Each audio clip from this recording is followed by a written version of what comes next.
जय हिंद प्यारे बच्चों। आज हम कक्षा 8 का हिंदी लेसन का पाठ 2 पढ़ेंगे। आत्मविश्वास, ये निबंध है कन्हैयालाल जी मिश्र द्वारा लिखा गया। इस निबंध के माध्यम से हम जानेंगे कि आत्मविश्वास से भरा हुआ व्यक्ति क्या नहीं कर सकता। आत्मविश्वास की कमी होने पर ही बाधाएं उत्पन्न होती हैं और आत्मविश्वास से अगर व्यक्ति भरा हुआ है तो वह कोई भी कार्य करने में सफल हो जाता है। यही हम जानेंगे इस निबंध के माध्यम से। सबसे पहले हम जान लेते हैं कि जीवन में सफलता प्राप्त करने का एक शक्तिशाली मंत्र है और वह है आत्मविश्वास। हमें अपने जीवन में पग पग पर कठिनाइयों का सामना करना पड़ता है। इस जीवन संग्राम में वही सफल होता है जिसे अपनी शक्ति और अपने प्रयासों पर विश्वास होता है। प्रस्तुत निबंध में निबंधकार ने इतिहास से अनेक उदाहरण देते हुए इसी सत्य को सिद्ध किया है। यह हम जानेंगे इस पाठ के माध्यम से। बाली से कौन लड़ सकता है महाराज? क्यों, ऐसा उसमें क्या है? महाराज, उसे ऐसा वरदान प्राप्त है कि जो उसके सामने आता है उसकी आधी ताकत उसमें आ जाती है और उसे आसानी से वह पछाड़ देता है। सुग्रीव ने राम से अपने भाई बाली के संबंध में यह बात कही थी। महाराज सुग्रीव में, रामायण जी में है ये, महाराज सुग्रीव ने अपने भाई बाली के संबंध में यह बात कही थी। दूसरे की सामने वाले की आधी ताकत अपने में खींचने की शक्ति का जो वरदान बाली को प्राप्त था वह हम सबको भी प्राप्त है। हम सबको भी प्राप्त है, लेकिन विडंबना यह है कि हमने कभी इसका उपयोग नहीं किया। इसीलिए विरोधी हमें पीटते रहे और हम पीटने को अनिवार्यता समझकर पीटते रहे। कहने का मतलब यह है कि जो सुग्रीव जी ने बाली भाई के बारे में कहा था कि जब कोई शत्रु उसके सामने जाता है तो उसकी आधी ताकत उसके अंदर आ जाती है और यह जो ताकत है बाली को, वह हम सबको भी प्राप्त है, लेकिन परेशानियां यह है कि हम लोग उसको समझ नहीं पाते। हमारे स्वयं की ताकत को हम समझ नहीं पाते, इसलिए दुश्मन के आगे हाथ टेक देते हैं। चलिए आगे देखते हैं। सच बात यह है कि जब कोई विरोधी हमारे सामने आता है तो हम अपनी आत्महीनता से, कायरता से, कुसंस्कार से, आत्मविश्वास की कमी से विरोधी का और अपना बल तोले बिना ही उसे अपने से शक्तिशाली मान लेते। बस यही मानना हमारी शक्ति को आधी कर देता है। आपने जैसे ही सोचा कि ये मुझसे बलशाली है, उसी समय आपकी जो अंदरूनी शक्तियां हैं वो वैसे ही कम हो जाती है और हमसे ही वह आधी शक्ति हमारे विरोधी को प्राप्त हो जाती है और इस अर्थ से हम उससे आधे ही रह जाते हैं। हम में आत्मविश्वास हो तो उससे हम विरोधी को आत्महीन कर सकते हैं, उसकी आधी शक्ति अपने में ले सकते हैं। कैसे? किसी का सामना करने से पूर्व अपना आलंकन कम मत करो, अपने आत्मविश्वास को बढ़ाए रखो। इसी से हम शत्रु की आधी शक्ति अपने भीतर ले सकते हैं। यह सभी में वरदान है, जरूरी नहीं वो सुग्रीव को ही था। लेखक के माध्यम से हम यह जान रहे हैं। आत्मविश्वास की सबसे बड़ी दुश्मन है दुविधा,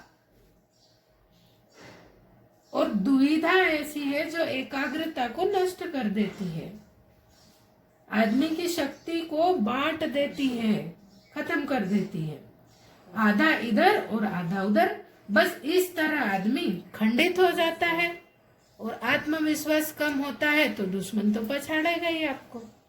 कुल मिला के कहने की बात यह है, इस निबंध के माध्यम से ये जान रहे हैं कि अपने आत्मविश्वास को खंडित मत होने दो। ऐसे ही एक प्रसंग है, मेरे एक मित्र अपनी पत्नी के साथ जंगल में एक पेड़ के नीचे बैठे बातें कर रहे थे। बात करते करते पत्नी सो गई और वो महाशय उपन्यास पढ़ने लगे। अचानक उन्हें लगा कि सामने से भेड़िया चला आ रहा है। पढ़ रहे हैं लेकिन उन्हें ये लग रहा है कि सामने से भेड़िया चला आ रहा है। उन्हीं की तरफ भेड़िया एक खूंखार जानवर है, आप जानते हैं, हमने पढ़ भी चुके हैं इसके बारे में। ये सोचकर वे इतने घबरा गए कि पत्नी को सोता छोड़कर भाग गए। भाग्य से कुछ दूर ही उन्हें एक बंदूकधारी सज्जन मिल गए। वे उनके पैरों पर गिर पड़े। मेरी पत्नी को बचाइए, भेड़िया उसे खा जाएगा, वे गिड़गिड़ाने लगे। शिकारी दौड़ा दौड़ा उनके साथ पेड़ के पास आया तो उनकी पत्नी यथापूर्व सो रही थी और भेड़िया उनके पास रखी टोकरी में मुंह डाले पूरियां खा रहा था। कहाँ है भेड़िया? शिकारी ने बंदूक साधते हुए पूछा।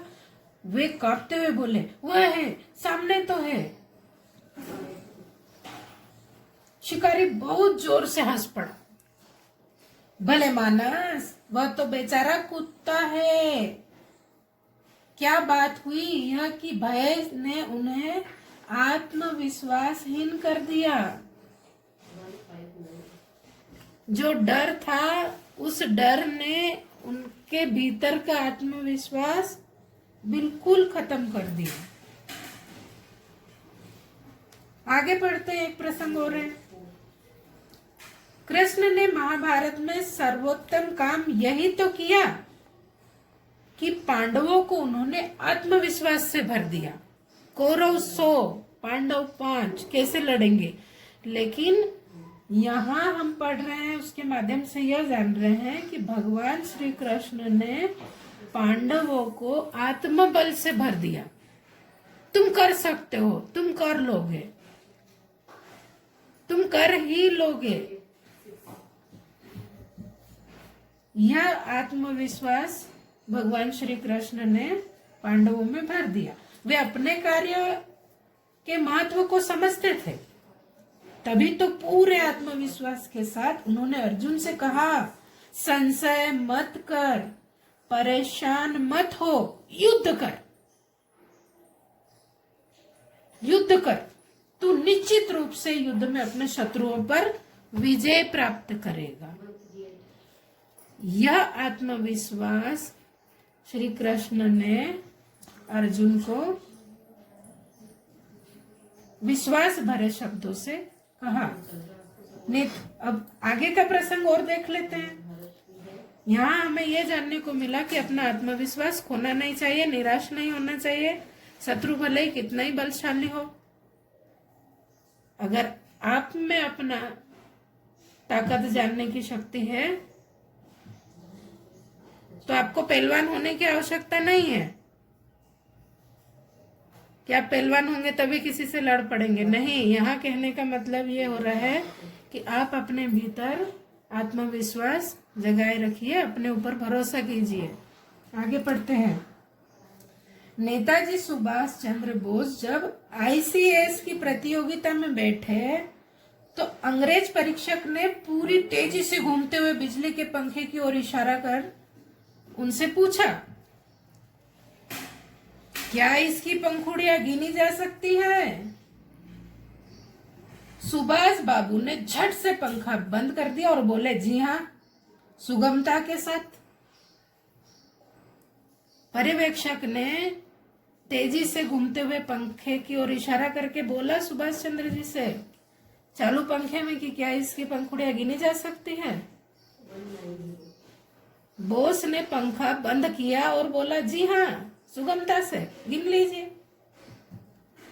परीक्षक प्रसन्न हो गया, परंतु उसने उन्हें एक बार और कसौटी पर कसने का विचार बना लिया। उसने अपनी अंगूठी उनके पास रखकर पूछा, क्या इसमें से सुभाष चंद्र बोस पास हो सकता है? सुभाष बाबू ने अपने नाम का विजिटिंग कार्ड मोड़कर उसमें से पास करते हुए कहा, जी इस तरह हो सकता है। विजिटिंग कार्ड को मोड़कर अंगूठी में से निकाल दिया। विजिटिंग कार्ड पर नाम होता है अपना।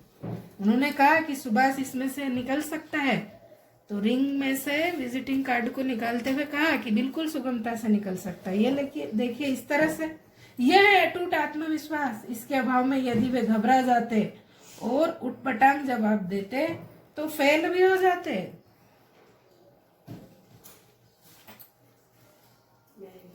दूसरे हमारी क्षमता पर विश्वास करें और हमारी सफलता को निश्चित माने। इसके लिए आवश्यक शर्त यही है कि हमारा अपनी क्षमता और सफलता में अखंड विश्वास हो। हम कर सकते हैं, हम कर लेंगे और हम करके ही रहेंगे। यह विश्वास अगर अपने अंदर है तो आप कुछ भी कर सकते हैं। हमारे भीतर उगा भय, शंका और अधैर्य ऐसे डायनामाइट है जो हमारे प्रति दूसरों के आत्मविश्वास को खंडित कर देते हैं। अब एक और प्रसंग जानते हैं बेटा। हमारे विद्यालय में जो नगर से दूर जंगल में था, 14 वर्ष का एक बालक अपने घर से अकेला पढ़ने आया करता था एवरीडे। कुछ महीने बाद दूसरा बालक भी उसके साथ आने लगा। वह दूसरा बालक बड़ा ही डरपोक था और वह भूतों और चोरों की कहानियां उसे सुनाया करता था। रास्ते में जो भी समय उनका चलने के दौरान खाली जाता था, उस खाली समय में वो भूतों और चोरों की कहानियां अपने मित्र को सुनाया करता था। इसका ऐसा प्रभाव पड़ा कि पहला बालक भी डरपोक हो गया, जो कि निडर था और रोज उसी रास्ते से अकेला विद्यालय जाया करता था। अब देखो संगत, वो संगत वाले बालक का जो डर था, डर भरी कहानियां थी, वो सुनाई और इस पर कितना असर हुआ। और वे दोनों प्रतीक्षा करते रहते कि मैं चलूं तो वे भी मेरे साथ चले। अब अकेला जा ही नहीं रहा है। सूत्र यह बताता है कि हतोत्साहियों, निराशावादियों, डरपोकों और सदा असफलता का ही मरसिया पड़ने वालों के संपर्क से दूर रहो। मुझे नहीं आता है, मैं फेल हो जाऊंगा, मुझे कॉफी बनाने में परेशानी आ रही है, ये मैं नहीं कर सकता है, मेरे से नहीं हो रहा है, ऐसे उससे हमेशा दूर रहो। नीति का वचन है कि जहां अपने कुल की और अपने देश की निंदा हो और उसका मुंह तोड़ उत्तर देना संभव न हो, तो वहां से उठ जाना चाहिए। क्यों? क्योंकि इसमें आत्मगौरव और आत्मविश्वास की भावना खंडित होने का भय है। हमारे कुल, परिवार, समाज, जाति, धर्म, हमारे देश कि जहां पर भी निंदा हो रही हो और जवाब देना संभव नहीं है, तो चले जाना चाहिए वहां से उठकर। अनुभवी वाणी है, मनुष्य के जीवन के लिए इससे अच्छी और कोई बात नहीं है कि वह सदा मानवता अनुभव करता रहे कि मेरे लिए सब कुछ अच्छा ही होगा, जो भी कार्य मैं हाथ में लूंगा उसमें मुझे सफलता अवश्य मिलेगी। बहुत से मनुष्य यह सोच सोच कर कि हमें कभी सफलता नहीं मिलेगी, देव हमारे विपरीत है, अपनी सफलता को अपने ही हाथों पीछे धकेल देते हैं। कोई आपके विपरीत नहीं है, आपका मनोबल ही यह सब करता है। इसलिए मनोबल को बढ़ाए रखिए। देव भी आपके साथ है, प्रकृति भी आपके साथ है और सब आपके अनुकूल होगा। इसका मानसिक भाव सफलता और विजय के अनुकूल बनता ही नहीं, तो सफलता और विजय कहाँ? यदि हमारा मन शंका और निराशा से भरा हुआ है तो हमारे कामों का परिचय भी निराशाजनक ही होगा। क्योंकि सफलता की, विजय की, उन्नति की कुंजी तो अविचल श्रद्धा ही है। आपको अपने आप में विश्वास रखना होगा। आप जब भी कोई कार्य करें तो आप ये जरूर सोचिए कि आप उसमें जरूर सफल होंगे। अपने आत्मविश्वास को बढ़ाए रखेंगे, आपको सफलता मिलेगी। हो सकता है कभी न कभी कम मिले, लेकिन मिलेगी जरूर। आपका कॉन्फिडेंस आपको आगे बढ़ाएगा। क्या मैं अभागा हूं? क्या मैं भाग्यवान हूं? इन प्रश्नों का सही उत्तर जानने के लिए किसी ज्योतिषी से पूछने की आवश्यकता नहीं है। इसके लिए तो आप अपने से ही पूछ लीजिए कि आप अपने को अभागा अनुभव करते हैं या भाग्यवान। आप खुद अपने आप से पूछिए, किसी ज्योतिष के पास जाने की आवश्यकता नहीं है। अभागा अनुभव करते हैं तो कोई आपको भाग्यवान नहीं बना सकता, और भाग्यवान अनुभव करते हैं तो कोई आपको अभागा नहीं बना सकता। अपने मन को सफलता, विजय, सौभाग्य और श्रेष्ठता के विचारों और भावनाओं से सदा भरपूर रखिए और सफलता, विजय, सौभाग्य और श्रेष्ठता की ओर आगे बढ़ते रहिए।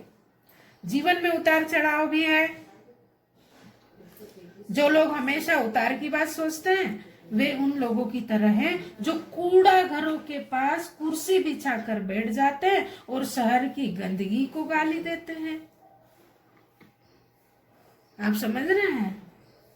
कचरे की पेटी के पास बैठकर ही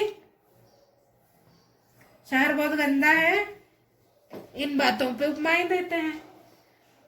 अब आगे और एक बहुत रोचक है, देख लेते हैं।